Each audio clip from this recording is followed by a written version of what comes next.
At my granddaughter's wedding, the groom called me worthless in front of 200 guests, champagne in hand. He smirked and said I'd never earned a thing in my life. I just smiled and sipped my water. He had no idea I signed off on every promotion at the firm that employed him. By Tuesday, his desk was empty. Hello, everyone. Today's story was inspired by viewer submission and adapted into a full story just for you. If you'd like to share your own story, the submission link is in the description below. Don't forget to like and subscribe. Now, let's get into it. Let me take you back to a Saturday in June, the day my only granddaughter got married. I am 68 years old. My name doesn't matter much for this story, but the things people assumed about me do. That morning, I put on a simple navy dress I'd bought years ago. No jewelry except my wedding band. Flat shoes because my feet aren't what they used to be. I looked in the mirror and saw exactly what I wanted people to see: an ordinary old woman, a grandmother, nobody important. That was the point. It had been the point for almost 30 years. My husband died when I was 41. He left me two things: a small trucking operation that was barely breaking even, and a stubbornness that wouldn't let me sell it. Everyone told me to take whatever I could get and walk away. A woman alone with no business degree running a logistics company in a room full of men who laughed when I spoke.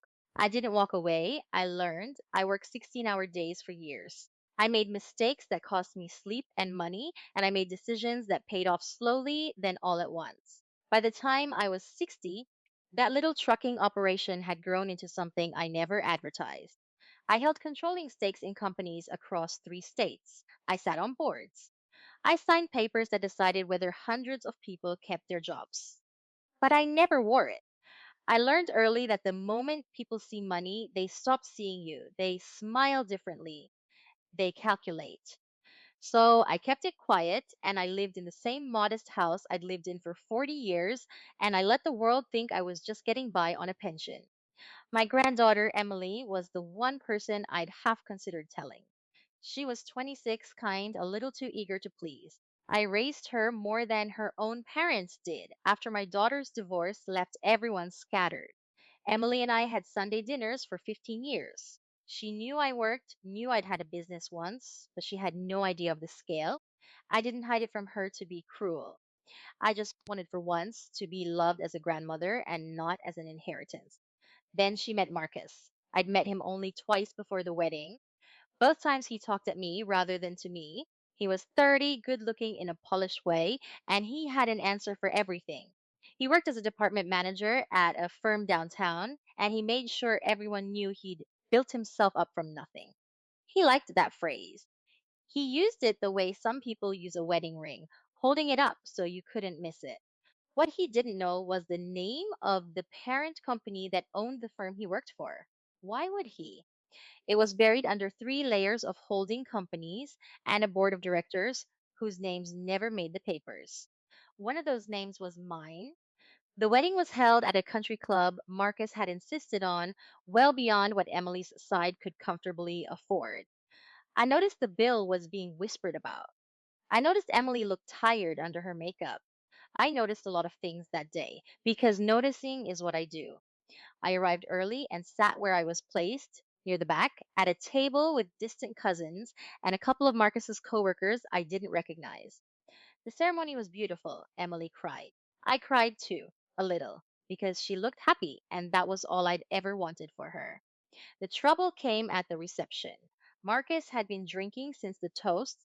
By the time the dancing started, his face was flushed and his voice had gotten loud. He was making the rounds, shaking hands, accepting congratulations, performing the part of the successful young man who'd married up. When he got to my table, he stopped. And this, he said, gesturing at me with his champagne glass, so the people nearby could hear, is Emily's grandmother. The famous one. A few people chuckled politely, unsure what the joke was. You know, he went on, Emily always talks about how you raised her.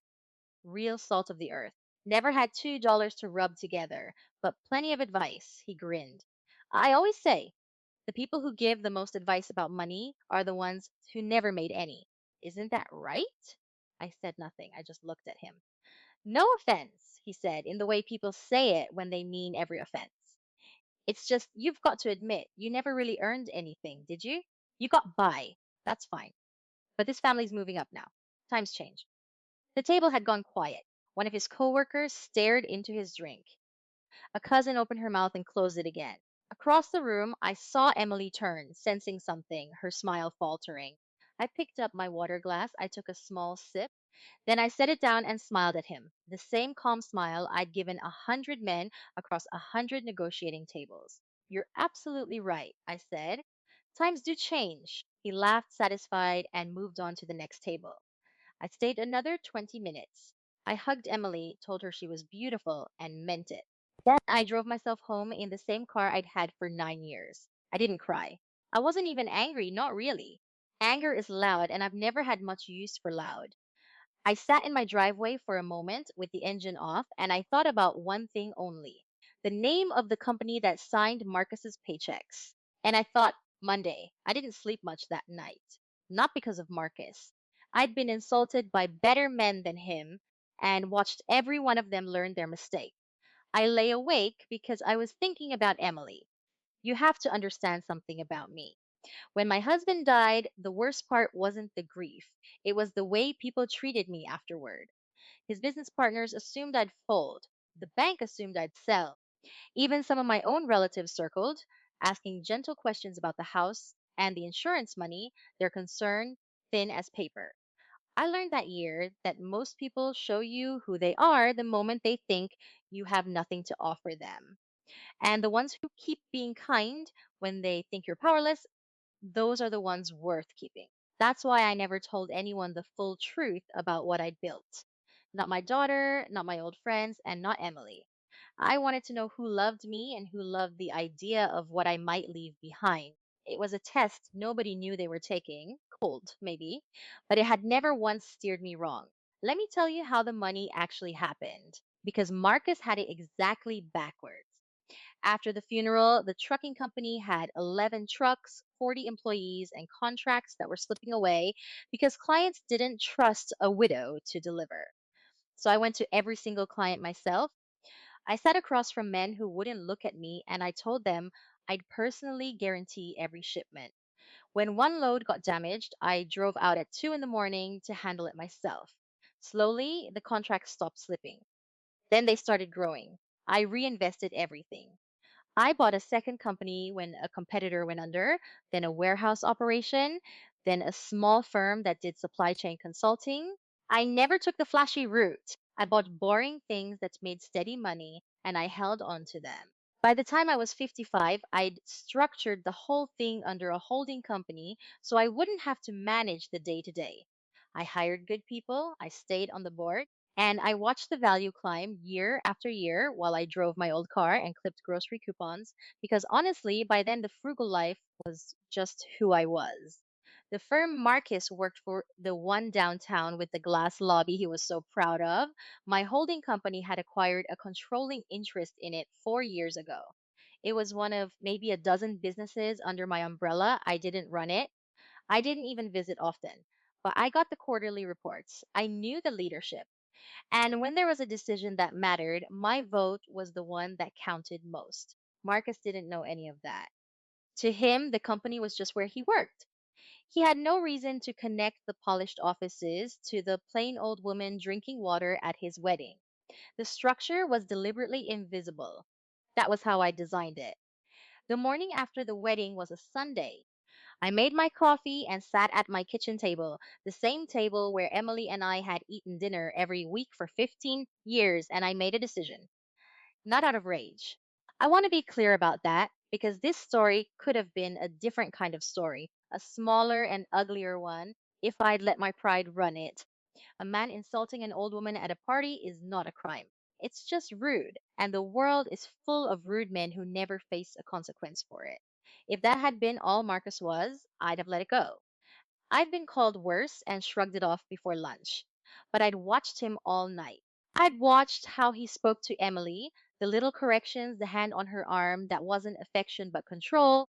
I'd watched her shrink when he raised his voice and brighten desperately when he approved of her.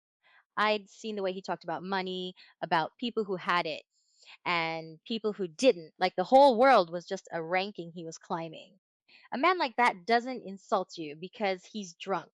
The drink only lets out what's already there. And I kept coming back to one thing he'd said. This family's moving up now, as if Emily were a step on a staircase, as if she were a thing he'd acquired. I knew that kind of man. I'd negotiated against him in a dozen boardrooms. He smiles, he charms, he tells you he built himself from nothing, and the whole time he's taking credit for other people's work and stepping on whoever's beneath him. The only question was whether Marcus actually did the things men like that always do, or whether he'd somehow be the exception. I'd find out. I had every right to find out. I owned the place he worked. So I picked up my phone and I scrolled to a name I hadn't called in months. Diane. She'd been with the consulting firm for 19 years, worked her way up to operations director, and she was one of the few people who knew exactly who I was and kept it to herself. I trusted her completely. I didn't call yet. It was Sunday, and what I needed wasn't urgent in the way that justified ruining her weekend. I just sat there holding the phone, looking at her name, planning what I'd say. Monday morning, I'd ask Diane one simple question. I'd ask her to pull the performance file on a department manager named Marcus and to tell me honestly whether he was as good as he thought he was. I had a feeling I already knew the answer. I set the phone down, finished my coffee, and waited for Monday. Hi, everyone. If you're enjoying the story so far, please take a second to drop a like and subscribe to the channel. It really helps us out. All right, now let's get back to it. Monday morning, I called Diane at 9 o'clock sharp. It's been too long, she said when she heard my voice. Is everything all right? You don't usually call on a Monday. Everything's fine, I told her. I need a favor, a quiet one. Of course, what do you need? There's a department manager at the firm. Name's Marcus. I gave her his last name.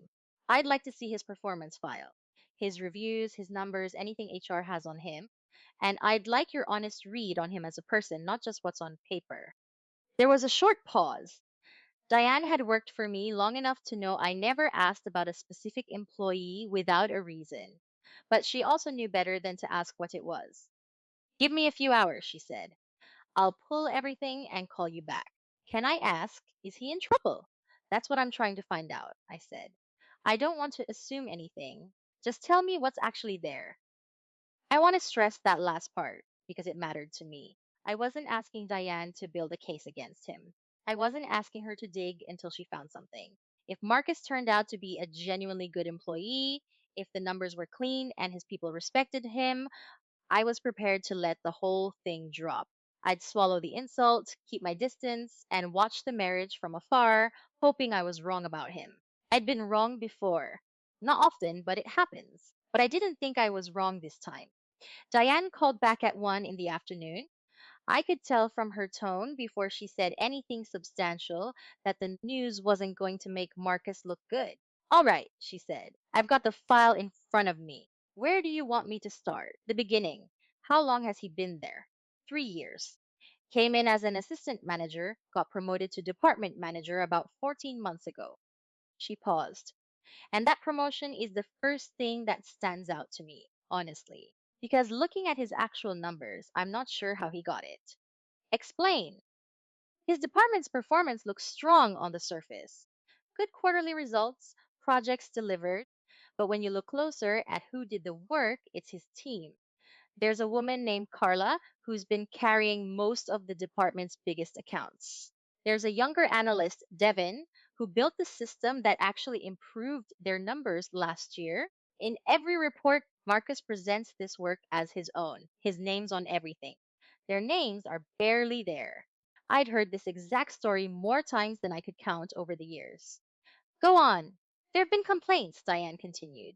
3 in the last year, all informal, all to HR. 2 from people on his team saying he takes credit for their work and blames them when something goes wrong. 1 from a colleague in another department who said Marcus tried to get her in trouble for a mistake that was actually his. HR logged them, but nothing came of it. He's good at the part of the job that's about appearances. He manages up well. The people above him like him because he tells them what they want to hear. And the people below him, they're afraid of him, from what I can tell. Two good employees in his department have requested transfers in the past 8 months. One of them, Carla, the one carrying the accounts, she's apparently been looking elsewhere. I sat with that for a moment. It was worse than I'd expected, and exactly what I'd expected, both at the same time. The picture was clear. Marcus wasn't an underperformer in the simple sense. He was something more particular and more damaging. He was a man who survived by climbing on the people beneath him and charming the people above him, and he'd gotten away with it because nobody with real power had ever bothered to look closely. Diane, I said, I want to ask you something and I want a straight answer. If you'd never heard from me, if I'd never made this call, what would the firm have done about Marcus on its own? She was quiet for a second. Honestly, nothing. Not anytime soon. The complaints were too scattered, and he's protected by his relationship with the senior managers. Eventually, Carla would have quit, and we'd have lost our best account manager, and Marcus would have taken credit for hiring her replacement. That's how these things usually go. So, this isn't me inventing a problem. No, she said. This is a real problem that's been sitting here ignored. If anything, you calling about it is the best thing that could happen for that department. That settled something in me. Because here's the line I'd drawn for myself, the line that kept this from being petty revenge. I would not invent a reason to destroy Marcus. I would not manufacture evidence or twist the truth because he'd hurt my pride at a party. If he'd been good at his job, he'd have kept it. But he wasn't good at his job. He was actively harming good people and getting away with it.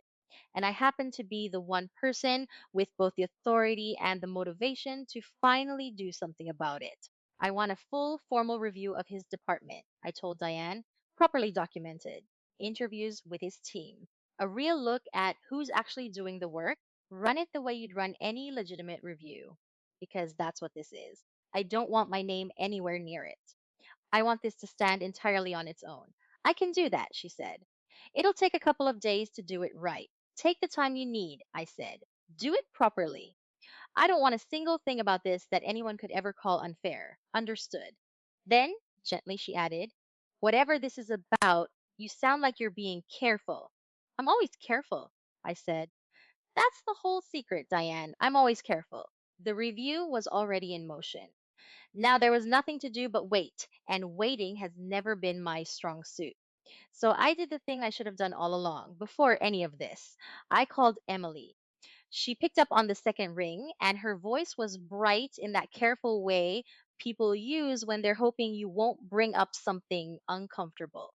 Grandma, hi, I'm so glad you called. I wanted to check on you, I said. The wedding was beautiful, sweetheart. You looked happy. It was perfect. A small pause. Listen, about Saturday, about what Marcus said to you, I'm so sorry. He'd had too much to drink, and he gets like that sometimes. He doesn't mean anything by it. There it was. The excuse, ready before I'd even mentioned it. He doesn't mean anything by it. I'd heard that sentence from too many women over the years, including, once, from a much younger version of myself. You don't have to apologize for him, I said. He's a grown man. If he owes an apology, it's his to give, not yours. I know. I just don't want it to come between us. You and me. Nothing's going to come between us, I said, and I meant it. Emily, can I ask you something, and will you tell me the truth? Of course. Are you happy? Not about the wedding. About him. The way he treats you day to day. The line went quiet for a moment too long. When she spoke again, the brightness had thinned out. He's under a lot of pressure at work, she said. He wants to provide. He wants us to have a good life. Sometimes that makes him short with me, but it's because he cares. I closed my eyes. I knew that script word for word. I'd performed it myself decades ago, defending a man who didn't deserve it, because admitting the truth was more frightening than the bruise on my pride. That's not what I asked, I said gently. I asked if you're happy. I'm fine, Grandma. Really? Things are good. Then, quickly changing the subject, he says we might move. There's talk about him getting promoted again, maybe relocating to the regional office. He's really excited about it. That caught my attention, but I kept my voice even. He's expecting a promotion? He's pretty sure. He says the senior managers love him. He's already talking about the bigger salary the house will buy. She laughed a little, but it sounded tired. He's got it all planned out. So Marcus thought he was on his way up. He had no idea that the same week he expected good news, a formal review was quietly being assembled in the background. I felt no satisfaction in that, only a kind of grim certainty. Emily, I said, I want you to listen to me, and I don't want you to repeat this to him. Can you do that? Okay, she said, uncertain now. Whatever happens in the next few weeks, whatever you find out about Marcus, about his job, about anything, I want you to remember one thing. You will always have a place with me. You will never be stuck anywhere because you have nowhere else to go. Do you understand me? My door is open to you, no questions, no conditions, anytime for the rest of my life. Grandma, you're scaring me a little. What's going on? Nothing for you to worry about tonight, I said. I just need you to know it. Say it back to me so I know you heard it. A pause. I always have a place with you. Always, I said. Now tell me about the dress. I want to hear about the dress. We talked for another half hour about ordinary things, and by the end of it, she sounded more like herself. But I hung up the phone with a heavy feeling in my chest because I'd confirmed what I'd suspected at the wedding. Marcus wasn't just arrogant. He was the kind of man who made his wife smaller so he could feel larger. He corrected her, dismissed her, kept her anxious and grateful at the same time. And she was already defending him, already explaining away his behavior, already learning to call control caring. I'd raised that girl. I'd taught her to read by the time she was 4, taught her to ride a bike, taught her to stand up to bullies on the playground. And somewhere along the way, I'd failed to teach her the one thing that mattered most, which is that love is not supposed to make you afraid. That was on me, partly. I'd kept my own strength hidden from her. I'd shown her a grandmother who clipped coupons and lived small and never made a fuss. Maybe if she'd seen the other side of me, the woman who'd built something out of nothing and never once let a man talk down to her twice, she'd have known what to look for in a husband or what to refuse. I couldn't undo that. But I could do something now. This changed the shape of what I was doing. It wasn't only about an insult anymore, and it had stopped being only about a bad employee. It was about getting my granddaughter free of a man who would spend the next 40 years making her smaller and doing it in a way that didn't leave her feeling like I'd reached in and run her life for her. That last part mattered. Because if I simply marched in, told Emily the truth about Marcus's job, and fired him out of spite, she might never forgive me. She might even blame herself, or worse, defend him harder. People protect what they think is being attacked, even when it's hurting them. No, the review would run on its own merits. The truth about Marcus would come out the way truth should, through his own actions and his own record. And when it did, Emily would see him clearly. Not through my anger, but through plain facts she couldn't explain away. I just had to be patient a little longer. And patience, unlike waiting, I was very good at. The review took 4 days. Diane ran it exactly the way I'd asked, like any legitimate operational audit, with no mention of my name and no sign that it had come from anywhere but the normal course of business. She scheduled it under the cover of a routine department assessment, the kind that happens when leadership is considering promotions or restructuring, which in a way was true. Marcus had been telling everyone he was up for a promotion. A review fit right in. She called me Friday afternoon with the findings. It's done, she said. And it's worse than what the file showed. The file only had what made it to HR. The interviews showed the rest. Tell me.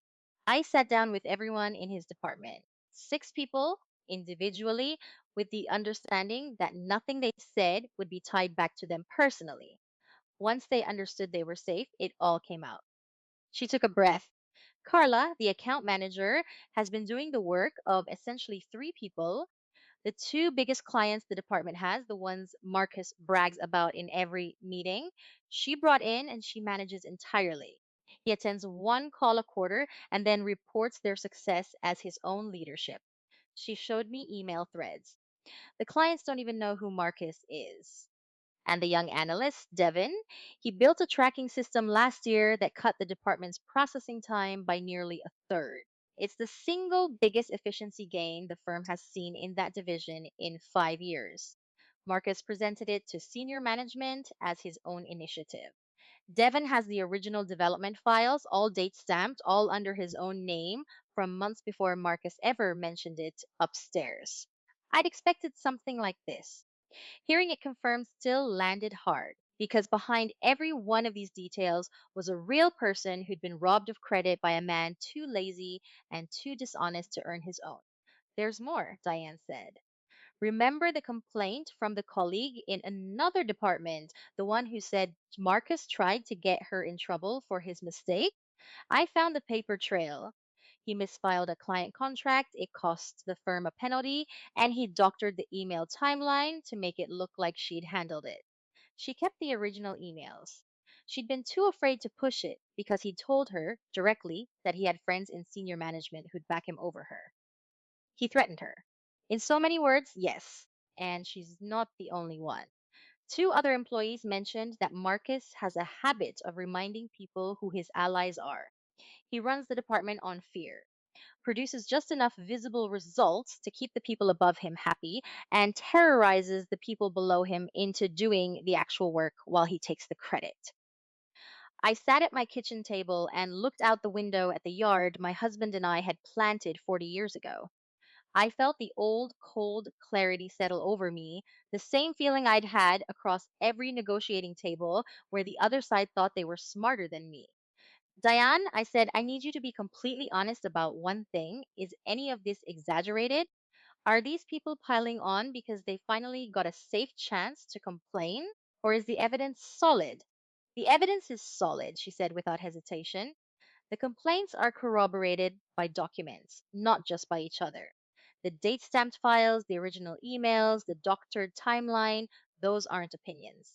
They're records. If anything, the employees were cautious. They were more worried about protecting themselves than about getting him in trouble. I had to reassure them several times before they'd even show me what they had. So, if this went in front of HR and legal as a formal matter, it would stand on its own, without me. Completely on its own, she said. Frankly, the documentation around the doctored timeline alone is grounds for termination for cause. That's falsifying records to shift blame for a financial loss. The credit taking is a serious management problem, but the falsified records are a fireable offense at any company in the country. That was the line I'd been waiting to hear. Termination for cause, not retaliation, not an old woman's wounded pride. A documented, legitimate reason that any board, any lawyer, any reasonable person would look at and agree was justified. Here's what I want, I said. I want this handled properly through the formal channels. HR, legal, the works. I don't want any shortcuts that could ever be questioned later. Build the case the way you would for anyone and let it go where the facts take it. That's already most of the way there, Diane said. Given what we found, the standard next step would be to bring Marcus in for a formal meeting to present the findings and let him respond. Then a termination decision based on his response and the evidence. Good, do that. I paused. One more thing. The people he stepped on, Carla, Devon, the woman he tried to blame, I want them taken care of. Carla should have Marcus's job if she wants it and the pay that should have come with all that work. Devon should get proper recognition and a raise for the system he built. And the woman whose record he tried to ruin, I want a note in her file clearing her completely of that penalty. You want to reward them. I want to correct what was done to them, I said. That's not a reward. That's just putting things back the way they should have been. The reward is incidental. I'll see to all of it, Diane said. Then she added carefully, when you first called about him, I assumed it was personal, that he'd done something to you. But the way you're handling this, you'd never know. It is personal, I admitted. But personal doesn't mean unfair. I'm not doing anything to Marcus that he didn't do to himself. I'm just the one who finally turned the light on. When do you want the meeting scheduled? I thought about it. Marcus expected a promotion. He'd told the whole family. He told Emily about the bigger house, the relocation, the future he was so certain of. Tuesday, I said. Schedule it for Tuesday. And Diane, I'd like to be in the room. Between Friday and Tuesday, 3 days stretched out long and quiet, and I spent most of them thinking about how I wanted to handle being in that room. I'll be honest about something. There was a part of me, a small and not very admirable part, that wanted to walk into that meeting and watch Marcus's face the moment he understood. I'd earned that after a fashion. He'd humiliated me in front of 200 people. He'd called me worthless and laughed about it. The temptation to make it theatrical, to draw it out, to enjoy it was real.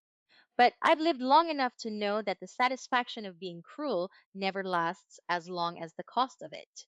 If I went in there to gloat, I'd be lowering myself to his level, and worse, I'd be giving him something to point at later. A vindictive old woman, he'd say. She had it in for me from the start. The whole thing's a setup. And if that story ever reached Emily, it could undo everything. She might believe him. She might decide her grandmother had destroyed her marriage out of spite, and she'd carry that resentment for years. No, the way to make this stick, the way to protect Emily and to leave Marcus with nothing to grab onto, was to make it boring, procedural, undeniable. I would be in the room as the company's controlling owner, which was the simple truth, and I would say very little.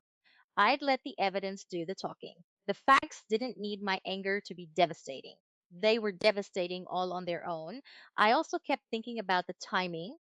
Marcus believed Tuesday was going to be the best day of his career. He'd spent the weekend, according to what Emily had told me, looking at houses online and talking about the regional office. He'd built an entire future in his head, and he'd built it on a foundation of work he hadn't done and credit he hadn't earned. There was a hard justice in the fact that the day he expected to be lifted up was the day the truth would finally catch up with him.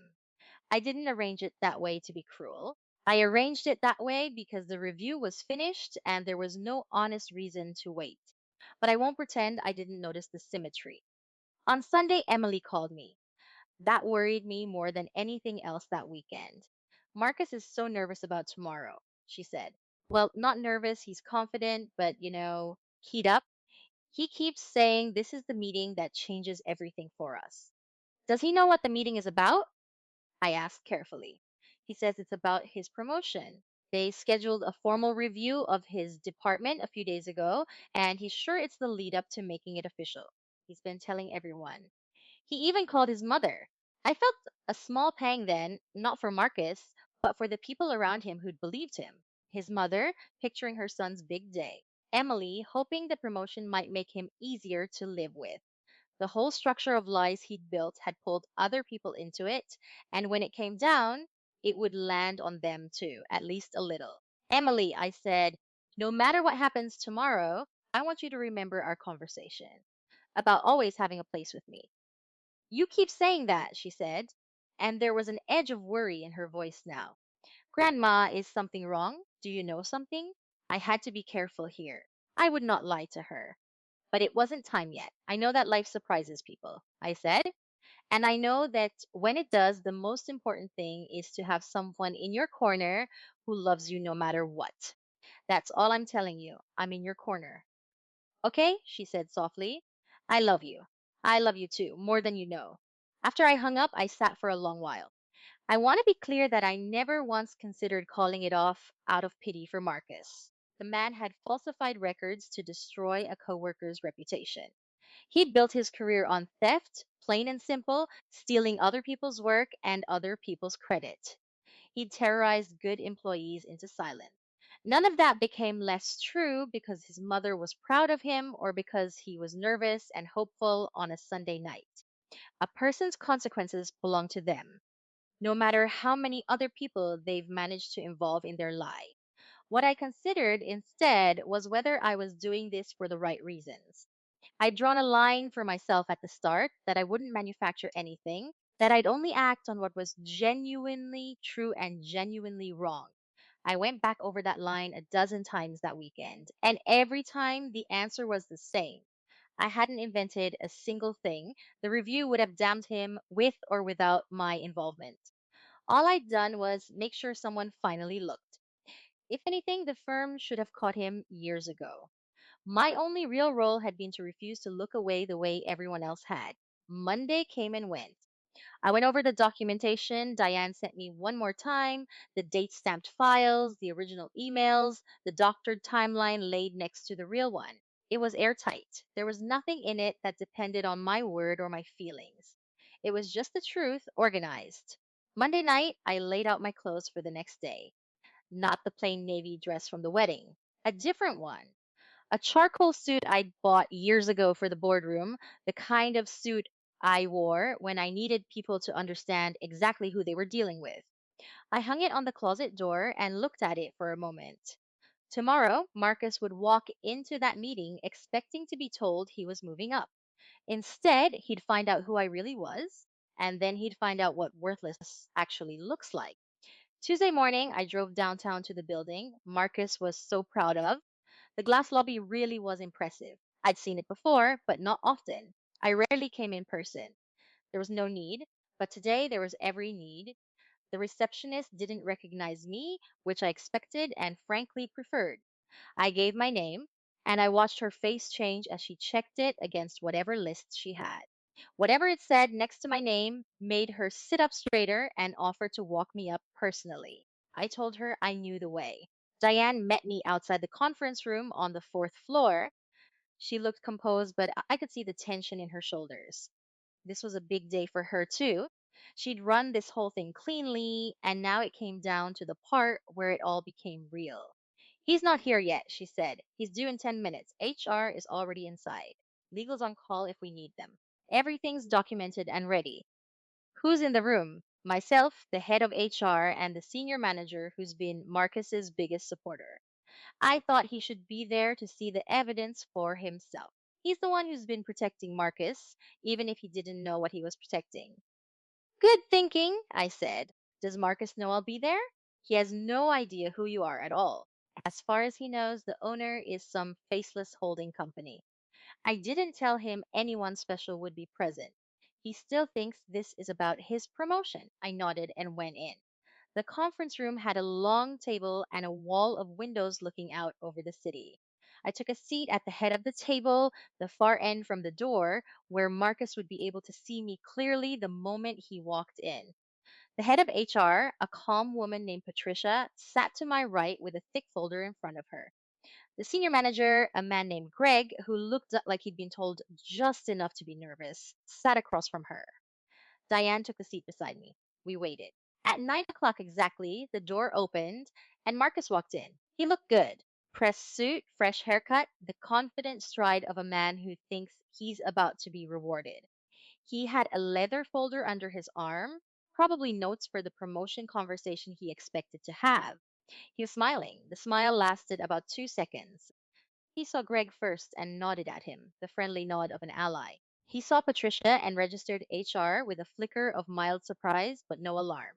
Then his eyes traveled to the head of the table, and they landed on me. I watched it happen. I watched his brain try to make sense of what it was seeing. He knew my face. Of course he did. He'd married into my family. He'd insulted me 3 weeks ago at his own wedding. But his face was looking for me in the wrong context, trying to place the plain old grandmother in flat shoes into this room of glass and authority, and the two images would not fit together. He started and stopped. He looked at Diane, then back at me. Emily's grandmother. What are you doing here? Sit down, Marcus, I said. He didn't sit. He stood there, the smile gone now, replaced by confusion sliding towards something more defensive. I don't understand. Is this about the wedding? Because if Emily said something, this is completely inappropriate, bringing family business into my. This isn't about the wedding, I said, and it isn't about Emily. Sit down. You're going to want to be sitting for this. Something in my voice did what it always does. He sat. I let the silence stretch for a moment. Then I spoke calmly without any heat in it at all. You don't know who I am, I said. Not really. You know me as Emily's grandmother, the woman who never earned anything, the one who got by. You said as much at your wedding in front of 200 people. Do you remember? His jaw tightened. I'd had too much to drink. That was a joke. It doesn't matter whether it was a joke. I'm not here about that. I'm telling you who I am because you're about to need the context. I folded my hands on the table. The company you work for is owned by a holding company. That holding company is owned by me. I hold the controlling interest in this firm, Marcus. I have for 4 years. Every paycheck you've ever received here, I signed off on the structure that issued it.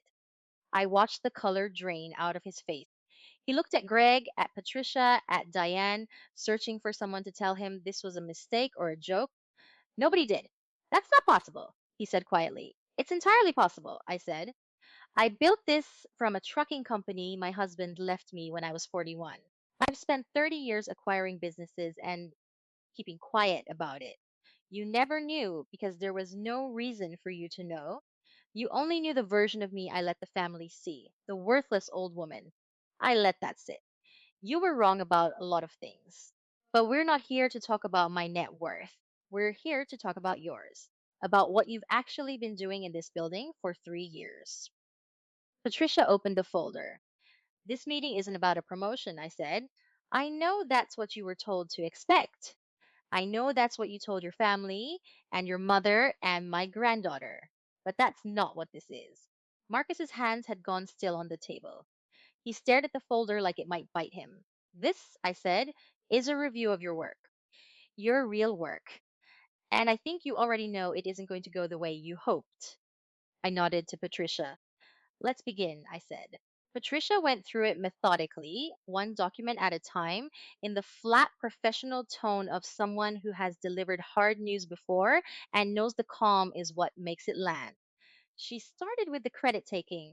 She laid out Carla's accounts, the two biggest clients in the department, and showed the email records proving Carla had brought them in and managed them entirely. Then she placed Marcus's own quarterly reports beside them, the ones where he'd claimed that work as his own leadership. These are your words, Patricia said, pointing to a line in his report. You wrote that you personally cultivated and secured these relationships. The records show you attended a single call with each client over the past year. The client's own correspondence doesn't mention you at all. Marcus opened his mouth. Managing a department means taking responsibility for. Taking responsibility is one thing, Patricia said. Claiming you personally did work that someone else did is another. But let's set that aside for a moment because it's not the most serious item. She moved to Devon's tracking system, the date stamped development files, all under Devon's name from months before Marcus ever presented it upstairs as his own initiative. She laid the timeline out plainly. There was no room to argue. The dates were the dates. That system was the single largest efficiency improvement this division has seen in 5 years, Patricia said. You presented it to Greg and to senior management as your initiative. Greg, you were in that presentation. Do you recall Marcus mentioning Devon's name? Greg shifted in his seat. He looked ill. No, he said quietly. He said it was his idea, his project. I championed his promotion partly because of it. I watched Marcus's face during this. The confidence was gone. What replaced it wasn't shame, though. It was calculation. I'd seen that look many times. He wasn't thinking about the people he'd wronged. He was looking for the exit, the angle, the story that would get him out. This is being taken completely out of context, he said. Everyone takes credit for their team's work. That's how management works. You're singling me out because of a personal grudge. He looked directly at me. She's Emily's grandmother. She hates me. This whole thing is a setup because I made a joke at a wedding. This was the moment I'd prepared for. The moment he'd reached for exactly that defense. I'd built the entire process to make sure it couldn't hold. Patricia, I said calmly, when was this review initiated? The department assessment was scheduled and announced before any complaint from you reached this office, she said, reading from her notes. It was logged as a routine operational review. Your name came up because the review examined the entire department. The findings emerged from interviews and documents gathered by myself and the operations director, independent of any outside party. And whose name appears anywhere in the review documentation as having directed it? I asked. No one's. It was conducted as standard procedure under HR and operations. So, I said, turning back to Marcus, whatever you think of me personally, it has no bearing on these documents. The date stamped files exist whether I like you or not. The doctored email timeline exists whether I was at your wedding or not.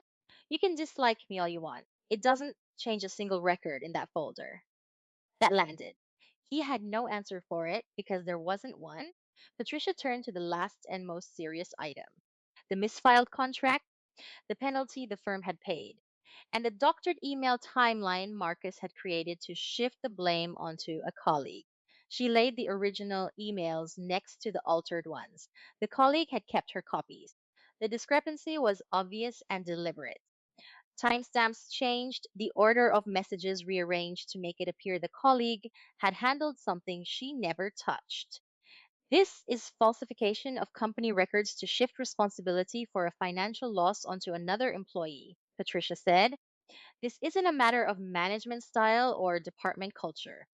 This is a terminable offense at any company. It may also expose you to legal liability, depending on how the firm chooses to proceed. The room went quiet. Marcus stared at the documents. For the first time, he seemed to genuinely understand that there was no story he could tell that would make this disappear. I want a lawyer, he said. You're welcome to consult one, Patricia said. But you're an at will employee, and the documented cause here is more than sufficient. The decision has been made. Your employment is terminated, effective immediately, for cause, specifically the falsification of records. HR will walk you through the formalities. He turned to me then, and the calculation finally cracked. Underneath it was just anger, plain and ugly. You did this, he said.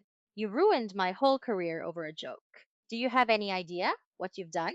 Emily is going to know exactly what kind of person you are. A vindictive old. Be careful, I said quietly. Think about your next word. He stopped.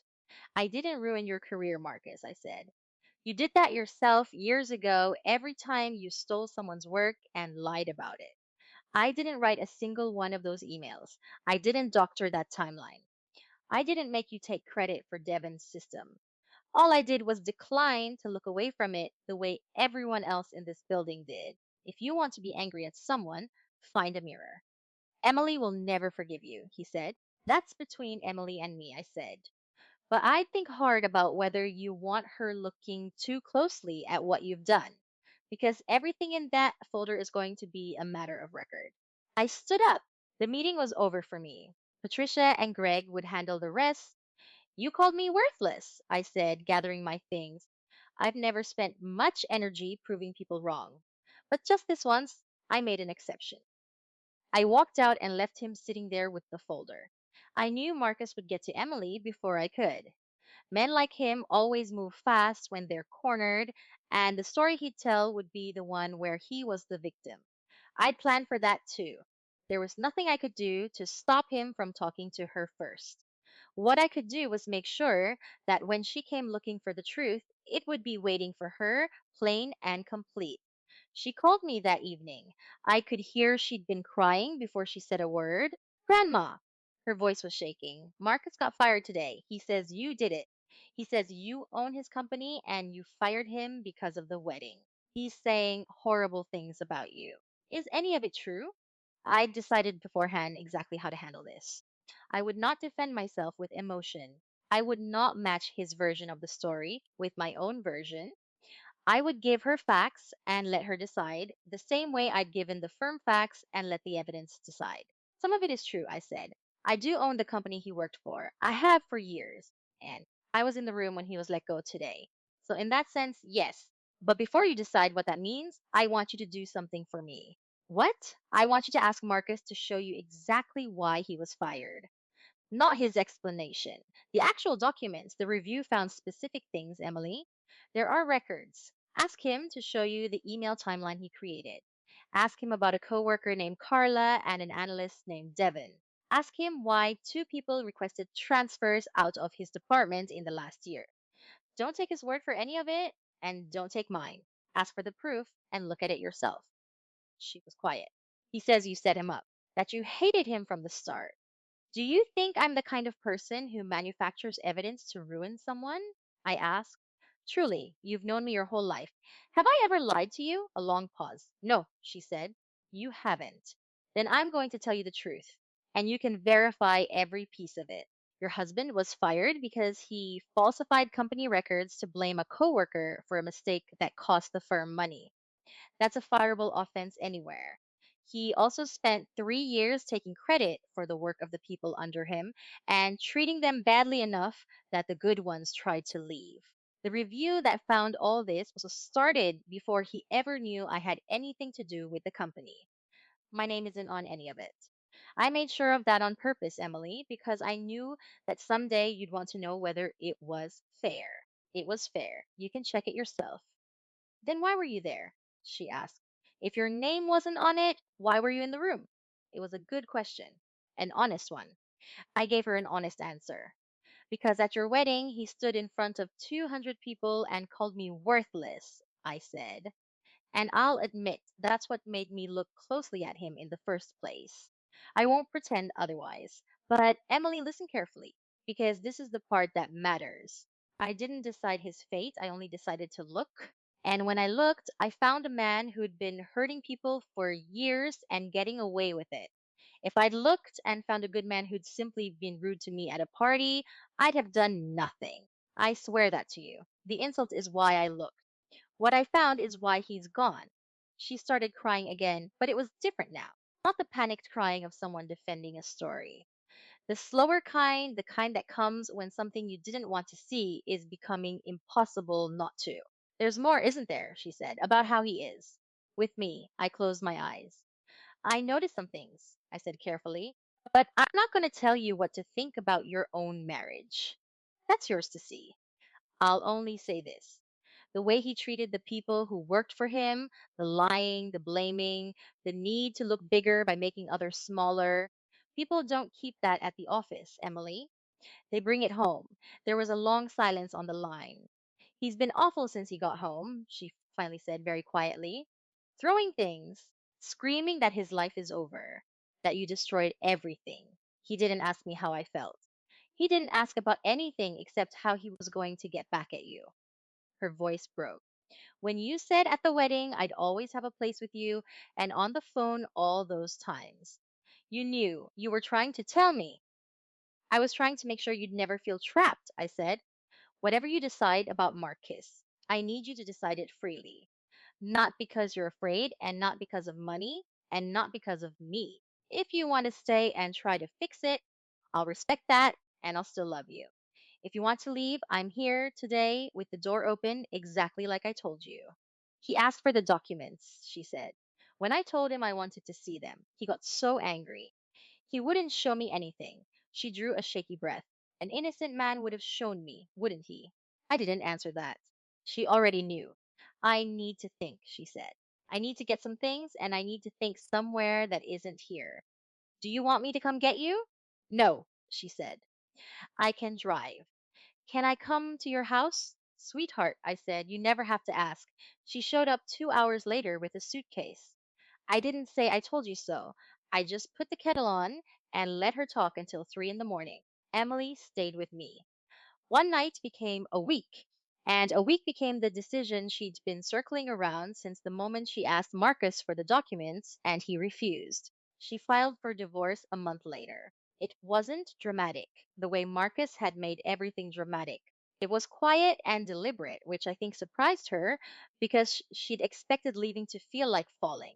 Instead, it felt like setting something heavy down. She told me that one evening at the kitchen table, the same table where we'd eaten dinner for 15 years. And I just nodded because I knew exactly what she meant. Marcus did what men like him do. He called. He sent long messages, first angry, then pleading, then angry again. He told Emily I'd brainwashed her. He told her she'd regret throwing away a good marriage over her bitter old grandmother. When that didn't work, he tried to make it about money, hinting that her connection to me entitled him to something. That was the moment whatever guilt Emily had left finally dried up. She'd married a man, and underneath it, she'd found someone who only ever saw people as things to be used, including her. He didn't find another job easily. The firing was for cause, and while the firm chose not to pursue the matter legally, the reason for his termination wasn't a secret in his industry. Word travels. The same network of senior managers he'd charmed his way through now knew exactly what he'd done. He'd spent years building a reputation on other people's work, and when the borrowed credit was stripped away, there wasn't much underneath it. He told everyone he was self made. It turned out he was right, just not the way he meant. He'd made himself into exactly what he was, and now he had to live in it. At the firm, things went the other way. Carla took over the department with the title and the salary that should have been hers all along. Devon got the recognition for his system and a raise to match. The colleague Marcus had tried to blame had her record cleared, the penalty formally noted as not her fault. None of them ever knew the part I played in it. They just knew that for once, the truth had worked out the way it was supposed to. Diane told me later that morale in that department was the best it had been in years. People do better work when they aren't afraid and when they know their work won't be stolen. It's not complicated. Most things aren't once you stop letting bad people make them complicated. As for Emily, she's doing well, better than well. She went back to school for the degree she'd put off when she married Marcus. She got a job she likes. She laughs more, the real kind, not the tired kind I'd heard on the phone before all this. The light came back into her slowly, and then all at once, the way it does when a person finally stops shrinking themselves to fit into someone else's idea of who they should be. I told her the truth about myself, all of it. The companies, the boards, the 30 years of quiet work. I'd kept it hidden for so long because I wanted to be loved as a grandmother and not as an inheritance. But watching Marcus nearly cost her everything, I realized I'd made a mistake. By hiding my strength, I'd never shown her what it looked like for a woman to build something, to stand her ground, to refuse to be made small. She'd had no model for it, so I gave her one late, but not too late. Why didn't you ever tell me? She asked. Because I wanted to know you loved me for me, I said. And now I do. You came to me with a suitcase, not your handout. You never asked me for a thing. That's how I know. She cried a little at that. Then she laughed and said she was almost annoyed. All those years of clipping coupons together when I could have bought the whole grocery store. I told her the coupons were never about the money. They were about not forgetting where I came from. She understood that. She's the kind of person who understands things like that, which is exactly why I never had to worry about leaving everything to her one day. Sometimes I think about the wedding, about Marcus standing there with his champagne, so sure of himself, telling 200 people that I'd never earned anything in my life. I think about how I just smiled and sipped my water and said, "You're absolutely right. Times do change." I meant it differently than he heard it. He thought I was agreeing that I was nothing. What I was actually saying was that he'd find out soon enough exactly how wrong he was. And he did. By the following Tuesday, the man who called me worthless had no job, and not long after, no marriage, and no way to blame anyone but himself for either. People ask me sometimes, the few who know the whole story, whether I feel bad about it. Whether it was too harsh, I always give the same answer. I didn't do anything to Marcus that he hadn't already done to himself. I didn't lie. I didn't cheat. I didn't manufacture a single thing. I just stopped looking away the way the world had been looking away from men like him his entire life. The only thing I'm guilty of is refusing to pretend I was as worthless as he needed me to be. I'm 68 years old. I built something out of nothing, raised a girl into a woman worth being proud of, and along the way, I learned the most useful thing I know, which is that the quiet ones see everything. We just don't always tell you what we see. Marcus learned that the hard way.